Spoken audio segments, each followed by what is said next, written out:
Hi there everyone, my name's Dave West, I hope you're all doing well.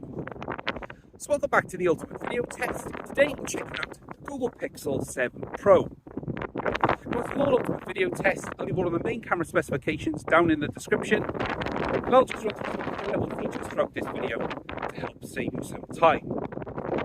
So as always, we're starting off with the front-facing camera, and this is a 10.8 megapixel fixed focus camera.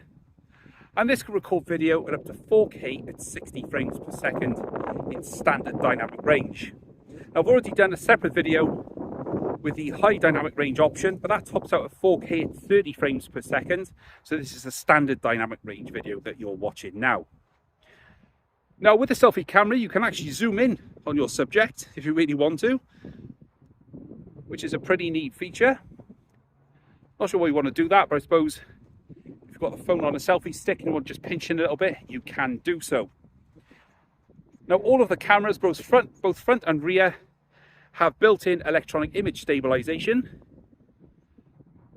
and this can be toggled on or off in the settings, but as with most phones in video mode, just leave it switched on because it'll just do all the work for you.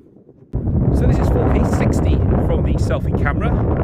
I always like to check out 30 and 60 FPS just to see if there's any differences in the way that they record video. Now, we've got lots of nice natural light around us today, so if you were to use this in the dark, you'll probably see a fair difference. But as you can see here, the phone is handling things pretty well, although it might just be my eyes or it might just be the screen, but it looks a little bit darker in this scenario compared to 30 frames per second. Alright, so spinning around to the rear cameras then. So there's three cameras here, and we'll start off with the 12 megapixel ultra wide camera. Now, all of these, as I said at the start of the video, can record video at up to 4K at 60 frames per second. And you get electronic image stabilization across all of the focal lengths on the cameras.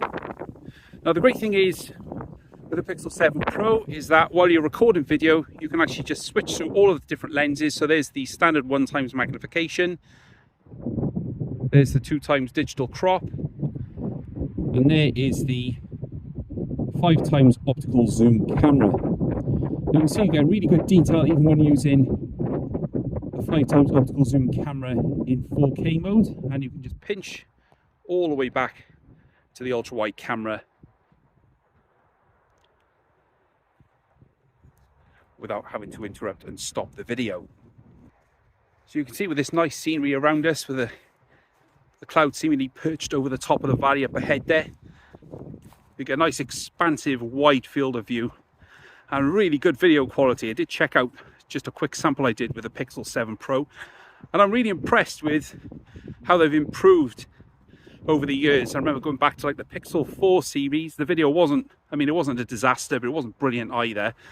But Google have really caught up now in terms of video, and you can see it offers nice smooth footage with great color and exposure.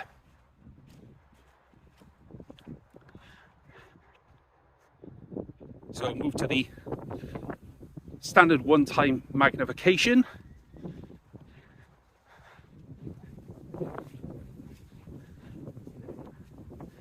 And we'll stop and check out the autofocus. As you can see there, it's nice and sharp and quick. A tad quicker than when recording in the 10-bit HDR mode. You can see the transition between subject and background is a lot quicker, although not as quick as some rivals like the Galaxy S22 Ultra or iPhone 14 Pro Max, for example. Well, look, we're splitting hairs here,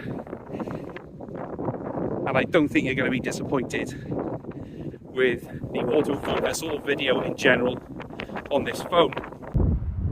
Alright, so 4K 60 then, and if I just go towards some of these bushes here, you can see that the 60 frames per second footage is nice and organic and lifelike with its encoding of video. So everything looks really realistic, really. But you get my drift.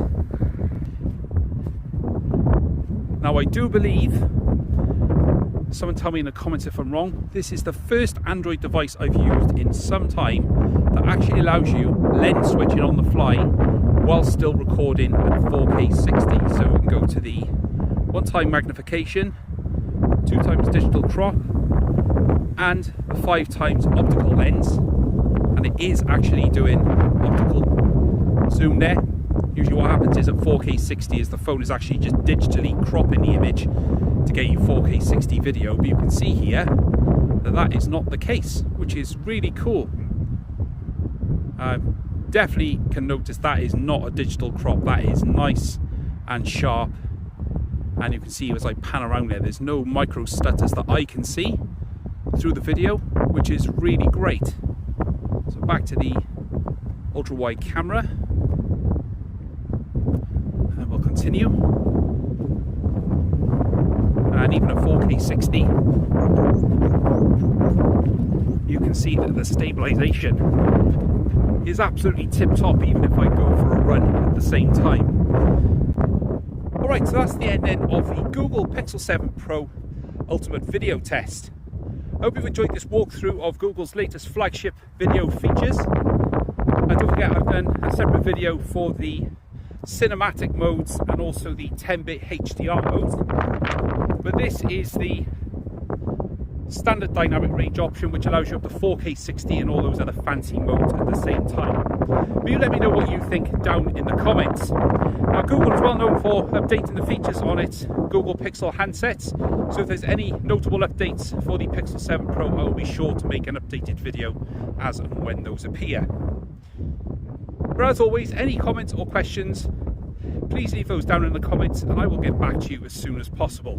And don't forget, if you're new around here, then please do consider subscribing so you'll miss more videos coming like this on the channel very, very soon.